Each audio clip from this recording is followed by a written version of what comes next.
তো গাইস, কালকে রাতে আমি আমার ফ্রেন্ডদের সাথে বিয়ার র্যাঙ্ক খেলছিলাম। তো ম্যাচের ভিতরে এমন কিছু হয় যেটা একদম আনএক্সপেক্টেড ছিল। ভিডিওটা সম্পূর্ণ দেখো, বুঝতে পারবা। আরে ছি ভাই, ছি। এই রিভাইভ দাও তো, রিভাইভ দাও। আরে আরে, ইমোট!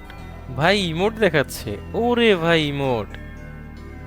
ভাই তোরা দুইটা শুধু ম্যাচের ভিতরে আমার সামনে পড়।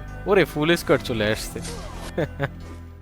তো গাইস, এখানে দেখো আমার সবগুলো টিমমেটই কিন্তু মরে গেছে, আর আমি ফ্রি রিভাইভ নিয়ে পিক থেকে বিমা শক্তির দিকে যাচ্ছি। আর যেই স্কোয়াডটা আমাকে মেরে ইমোট দেখাচ্ছিল, ওদের দেখা কিন্তু আমি এই পর্যন্ত পাইনি। জানি না তারা বেঁচে আছে কিনা।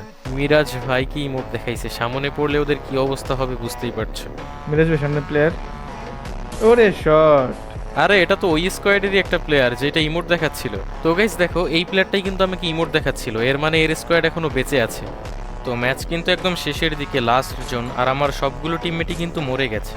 আর আমার সামনে যে স্কোয়াডটাকে দেখতে পাচ্ছ, এদের কপাল খুবই খারাপ যে এরা লাস্ট পর্যন্ত বেঁচে আছে, তাও মিরাজ ভাইয়ের সামনে। আর এই সেই স্কোয়াড যে স্কোয়াড আমাকে মেরে ইমোট দেখাইছিল। তো এদের সাথে কি হয় দেখতে থাকো।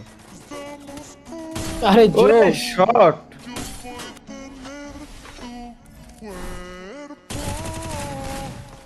ভাই, লাস্ট ভাই, লাস্ট। আরে গ্লোয়াল নাই আর আমার কাছে। মিরাজ ভাই মরলে তো মিরাজ ভাই এখন পাবো মার। আরে কি মারে রে ভাই, আল্লাহ রে! লাস্ট ওয়ান ভাই। ওরে ভাই, সেরা সেরা। মিরাজ ভাইকে ইমোট দেখাইছিল।